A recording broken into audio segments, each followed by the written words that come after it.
আসসালামু আলাইকুম my lovely viewers, কেমন আছেন সবাই? আমি নাবিলা, আমার চ্যানেল নাবিলাস ব্লগস থেকে আপনাদের সবাইকে জানাচ্ছি ওয়েলকাম।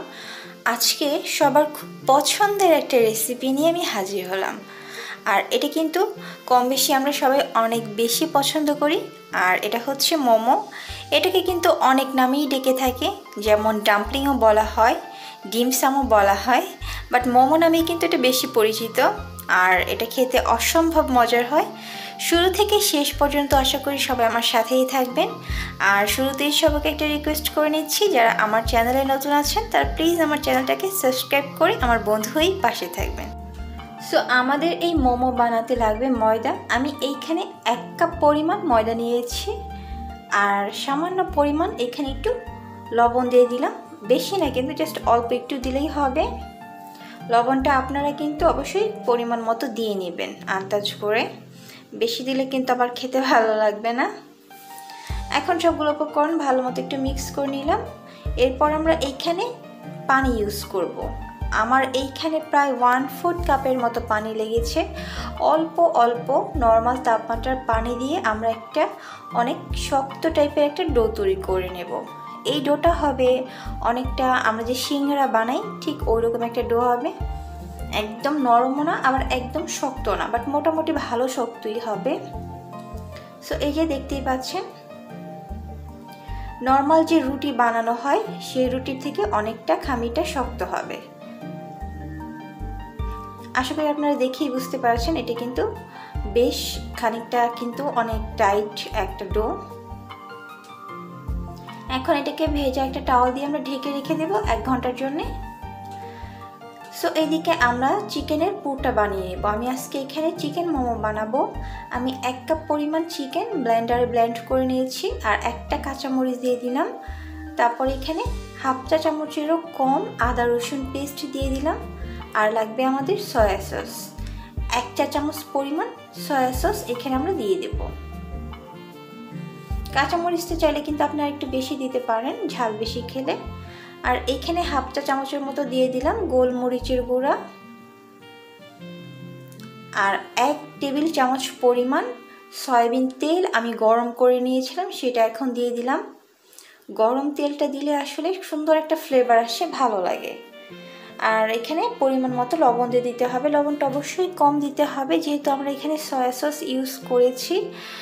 সো এটা কিন্তু এমনিতেই লবণ থাকে, তাই লবণটা একটু কম দিয়ে নেবেন। সো 1 ঘন্টা পর ফিরে এলাম। 1 ঘন্টা পর আমাদের এই ডোটা কিন্তু এখন আর সে আগের মতো কিন্তু শক্ত নেই। এই যে আপনারা দেখে কিন্তু বুঝতেই পারছেন এটা কিন্তু অনেক সফট হয়ে এসেছে। এখন এটাকে একটা লম্বা দড়ির মতো করে নিতে হবে। তো এইভাবে এটাকে আমরা একটা লম্বা দড়ির মতো করে নেব, তারপর মাঝখান থেকে কেটে নেব। এখন মোমোর যে শেপটা থাকে ছোট ছোট করে লেচি কেটে নিতে হবে।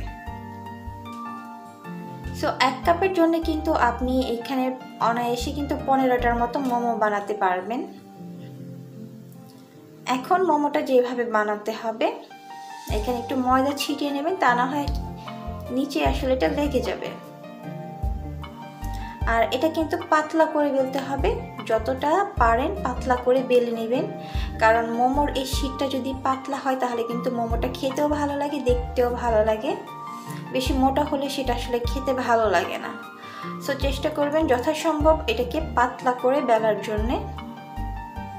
এই যে দেখতেই পাচ্ছেন আমার হাত কিন্তু দেখা যাচ্ছে, তার মানে এটা অনেকটা পাতলা। এখন এইখানে পরিমাণ মতো সেই যে চিকেনের কিমাটা বানিয়ে নিয়েছিলাম সেটা এখন দিয়ে দিলাম। এখন এটাকে শাড়ি পরানোর পালা। আমরা যে শাড়ি পরি যেভাবে কুচি দেওয়া হয় ঠিক সেইভাবেই এই মোমোটাকে কুচি দিয়ে নিব। আর মোমোর কিন্তু এই শেপটাই সবথেকে বেশি ভালো লাগে আর অনেক সহজও। সো যারা ভালো শাড়ি পরতে পারেন তারা কিন্তু ভালোভাবে এই শেপটা দিতে পারবেন। আমি শাড়ি একদমই পরতে পারি না, সেই জন্য আমার শেপটাও ভালো হয়নি। যাক, তারপরেও চলবে, তাই না? অতটাও খারাপ হয়নি আপুরা, তাই না? সো এইভাবে সবগুলো আমরা তৈরি করে নেব। সুন্দর করে শাড়ি পরিয়ে দিবেন।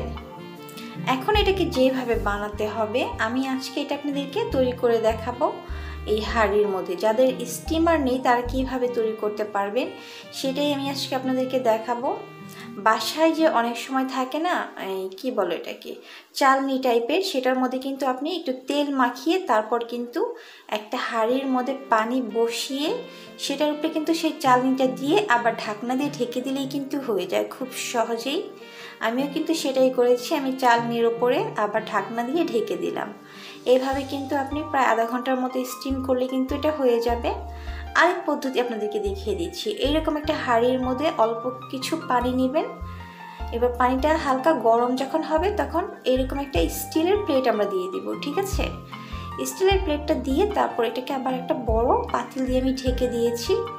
এইভাবেও কিন্তু আপনারা মোমোটা তৈরি করতে পারবেন, কারণ আমাদের সবার বাসায় কিন্তু এই মোমোটা বানানোর যে স্টিমারটা থাকে সেটা কিন্তু থাকে না।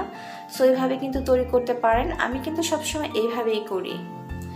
আর এইভাবে কিন্তু প্রায় আধা ঘন্টার মতো হলেই কিন্তু হয়ে যাবে। এই তো আধা ঘন্টা পর আপনাদেরকে একটা আমি ভেঙে দেখাচ্ছি। এটার ভিতরে কিন্তু মাংসটাও কিন্তু সুন্দর, এই কিমাটা কিন্তু সিদ্ধ হয়েছে, রান্না হয়ে গিয়েছে। আর আমাদের কিন্তু মোমোটাও পারফেক্টলিভাবে একদম কুকড হয়েছে। সো আশা করি আপনাদের সবার কাছে আমার আজকে এই রেসিপিটা অনেক বেশি ভালো লেগেছে। ভালো লাগলে কিন্তু লাইক, কমেন্ট, শেয়ার আর সাবস্ক্রাইব করতে কিন্তু একদমই ভুলবেন না। আর এটার সাথে কিন্তু মোমো সস দিয়ে খেতে অনেক ভালো লাগে। মোমোর সসের রেসিপি যদি কেউ চান তাহলে আমাকে কমেন্টসে অবশ্যই জানাবেন। আমি চেষ্টা করব পরবর্তীতে মোমোর যে স্পেশাল সস বা চাটনির সেই রেসিপিগুলো দেওয়ার জন্যে। আজকে তাহলে এই পর্যন্তই। সবাই ভালো থাকবেন। আল্লাহ হাফেজ।